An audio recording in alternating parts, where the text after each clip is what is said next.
30 अक्टूबर 2023 कानपुर के एक बिजनेसमैन का बेटा गायब हो जाता है।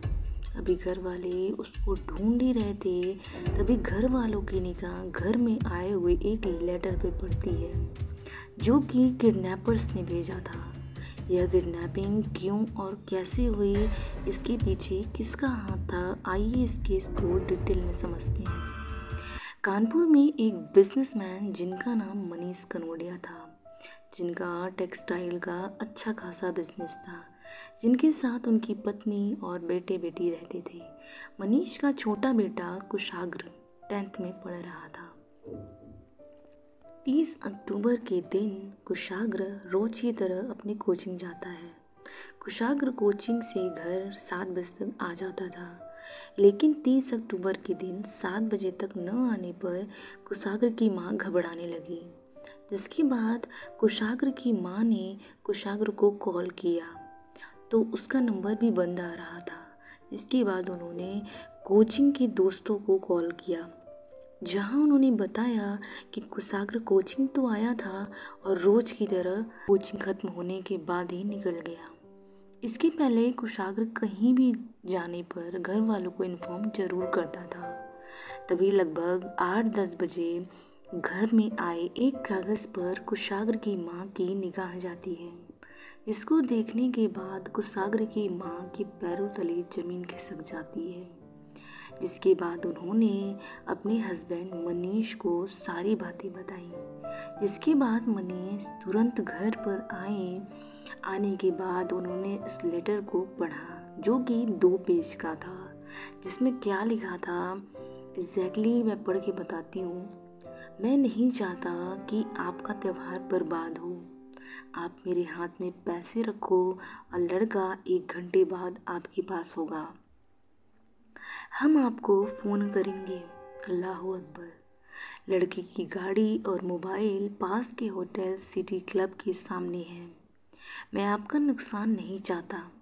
मैं आपसे बार बार बोल रहा हूँ, घबराओ मत, अल्लाह पर भरोसा रखो।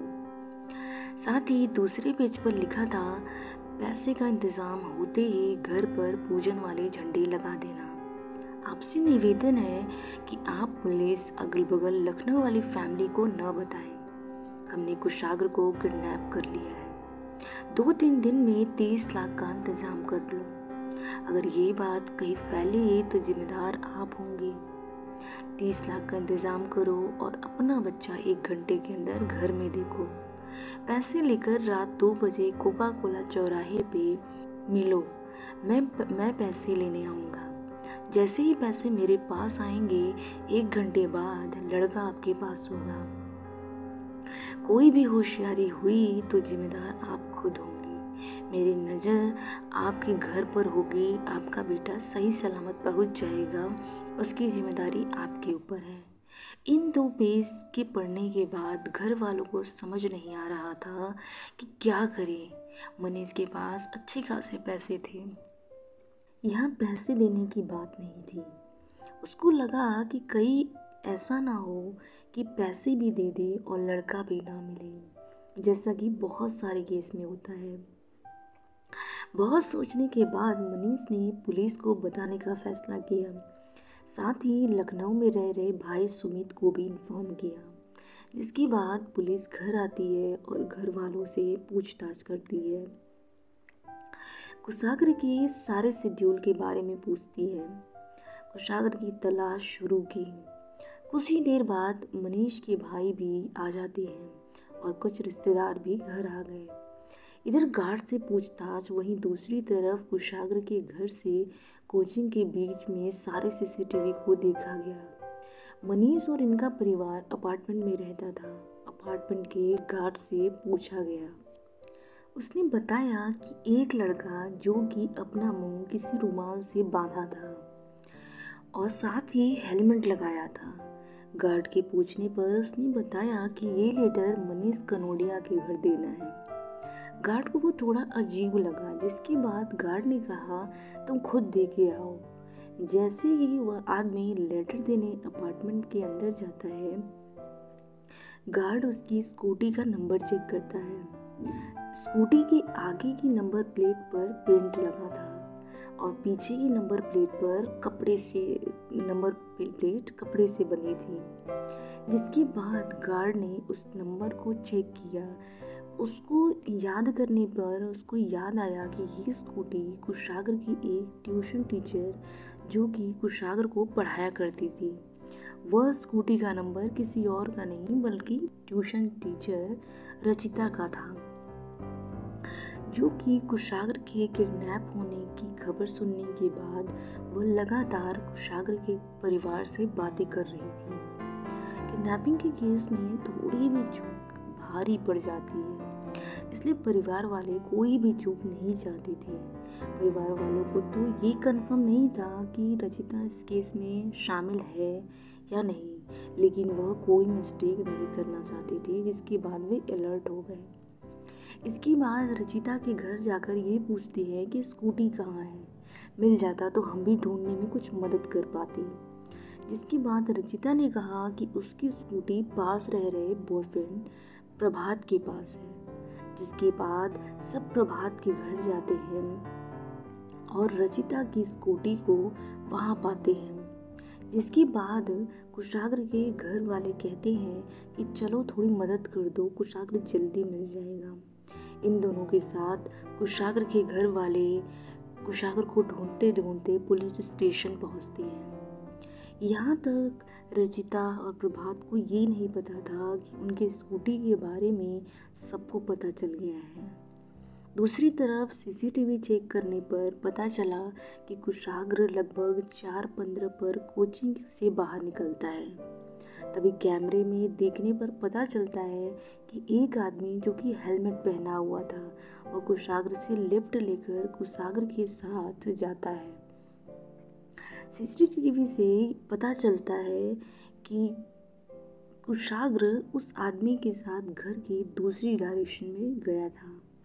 लगभग 4:33 पर कुशाग्र और उस आदमी को देखा गया, जहां वो आदमी आगे आगे और कुशाग्र पीछे पीछे किसी घर की तरफ जा रहे थे।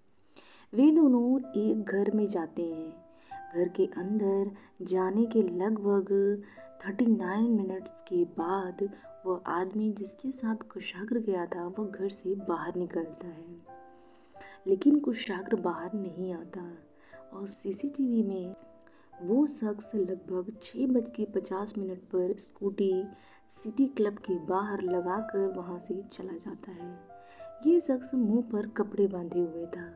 जिसके बाद पुलिस की टीम उस घर गई, जहाँ पाया कि छोटे से कमरे में कुशाग्र का हाथ पैर बंधा हुआ और गले पर रस्सी लगी लाश जमीन पर पड़ी है। पुलिस के पता करने पर पता चला कि वह घर किसी और का नहीं बल्कि प्रभात शुक्ला का है, जिसको कुशाग्र के घर वाले पहले से जानते थे। इसके बाद थाने में रचिता और प्रभात से पूछा गया तो सामने एक और शख्स जिसका नाम शिवा गुप्ता उर्फ आर्यन था, वो भी इस क्राइम में शामिल था। पूछताछ में उन्होंने बताया कि आर्यन प्रभात का दोस्त था। आर्यन का घर कुशाग्र के घर के पास था। आर्यन ने ही लेटर कुशाग्र के घर पहुंचाया था। इस केस को गुमराह करने के लिए वे अल्लाह अकबर, पूजन वाले झंडे जैसे शब्दों का यूज़ कर रहे थे। 2019 से लेकर 2021 तक रचिता ने कुशाग्र को ट्यूशन दिया था। रचिता को कुशाग्र के घर के बारे में अच्छी जानकारी थी, जैसे उनके रिश्तेदार लखनऊ में रहते हैं, उनका टेक्सटाइल का अच्छा खासा बिजनेस है, कुशाग्र उस घर का लाडला है। इन सब बातों से वो वाकिफ थी। रचिता हिमाचल प्रदेश की थी। रचिता के एक भाई बहन हिमाचल में ही रहते थे, लेकिन वो अपने माँ बाप के साथ 7 साल पहले कानपुर आई थी। रचिता पढ़ी लिखी थी, वह ग्रेजुएट थी। कानपुर वह ट्यूशन दे देकर अपना घर चलाती थी। शुरुआत में उसके फादर भी उसका हाथ बटाते थे, लेकिन फादर की डेथ के बाद वही सब कुछ संभालती थी। वह प्रभात शुक्ला नाम के शख्स को पसंद करने लगी थी। माँ की डेथ के बाद रचिता अकेले रहने लगी। बीच बीच में रचिता प्रभात के घर जाती थी, वहाँ रहती भी थी। प्रभात के घर वालों को कोई दिक्कत नहीं थी रचिता के आने से। एक तरह से दोनों लिव इन में रहते थे और वे दोनों शादी करना चाहते थे। प्रभात बीएससी कंप्लीट करने के बाद छोटे मोटे काम किया करता था। प्रभात और रचिता चाहते थे कि शादी से पहले घर होना चाहिए, गाड़ी होनी चाहिए और हनीमून पर बाहर जाना चाहते थे। इस सारी विशेष की वजह से वे दोनों की शादी में डिले हो रहा था। रचिता कुशाग्र को ट्यूशन देते देते उस घर की बेटी जैसी हो गई थी। कुशाग्र के घर वालों को पता चला कि ये लड़की अनाथ है, जिसके बाद वह रचिता को अपने बच्चे जैसा ट्रीट करते थे। कुशाग्र की माँ ने बहुत पहले कहा था, तुम्हारी शादी में हम 20 से 30 लाख रुपए खर्चा करेंगे और कुशाग्र के पापा तुम्हारा कन्यादान करेंगे। वह एक फैमिली मेंबर की तरह थी। 2021 में कुशाग्र कोचिंग जाने लगा। रचिता फिर भी कुशाग्र के घर अक्सर जाया करती थी। रचिता अक्सर कुशाग्र के घर के बारे में प्रभात को बताया करती थी, जिसके बाद प्रभात ने सोचा कि इस घर के लिए 20 से 30 लाख रुपए कुछ भी नहीं है, ये ऐसे ही 20 से 30 लाख रुपए दे देंगे। और कुशाग्र अपने घर का लाडला था, जिसके बाद वो प्लान बनाया इस किडनैपिंग का। शिवा कुशाग्र के घर के पास रहता था। कुशाग्र के घर की इंफॉर्मेशन जानने के लिए शिवा को इस क्राइम में शामिल किया। शिवा और प्रभात दोनों दोस्त थे, जिसके बाद शिवा ने पूरी जानकारी, जैसे किस टाइम पर कौन कहाँ, किस टाइम पर कौन कहाँ रहता है, ये सब सारी इन्फॉर्मेशन वो इकट्ठा करना शुरू किया। कुशाग्र प्रभात को पहले से जानता था। 30 अक्टूबर को प्रभात कुशाग्र से कहता है कि मेरी स्कूटी खराब हो गई है, मुझे घर छोड़ दो, जिसके बाद कुशाग्र उसे छोड़ने उसके घर जाता है। वहाँ जाने पर प्रभात कुशाग्र को कोल्ड ड्रिंक ऑफर करते हुए अपने घर ले जाता है, जहाँ प्रभात कुशाग्र का रस्सी से गला घोट देता है। इधर कुशाग्र को मारने के बाद शिवा को मैसेज करता है, तुम लेटर घर पर पहुँचा दो। थोड़ा अंधेरा होने के बाद शिवा लेटर कुशाग्र के घर पहुँचा देता है। प्रभात और रचिता को अपने प्लान पर इतना विश्वास था कि वे लगभग एक वीक पहले ही कार के शोरूम गए, जहां उन्होंने 6 से 7 लाख की कार फाइनल करी और कहा नेक्स्ट वीक आकर एडवांस देकर कार ले जाएंगे। यहाँ तक कि सारे कागज़ जैसे आधार कार्ड की फ़ोटोकॉपी और भी पेपर दिए कि आप कागज़ तब तक तैयार कर लो, नेक्स्ट वीक हम कार ले जाएंगे। लगभग 7 घंटे के अंदर अंदर ये केस सॉल्व हो गया था।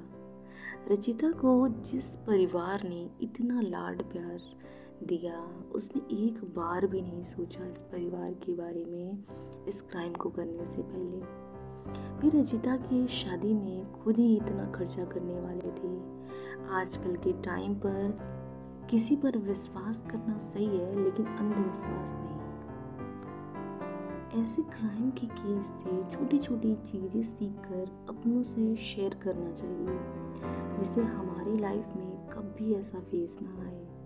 किडनैपिंग के केस में मोस्टली ऐसा होता है कि किसी जानने वाले के साथ बच्चा चला गया, या फिर बच्चा उनको कोई कुछ दिया और वो खा लिया और उसके बाद वो बेहोश हो गया और किडनैपर्स आसानी से उसे किडनैप कर ले गए। तो कुछ कुछ चीज़ें बच्चों को शुरू से ही बतानी चाहिए। जैसे इस केस में देखने को मिला कि कुशाग्र प्रभात के साथ कितनी आसानी से उसके घर चला जाता है।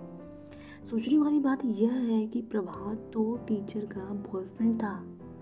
आप खुद से सोचिए कि कोई टीचर आपको 1-2 साल पढ़ा रहा है, तो आपको उस टीचर के बारे में पूरी इन्फॉर्मेशन नहीं होगी। बॉयफ्रेंड तो बहुत दूर की बात है।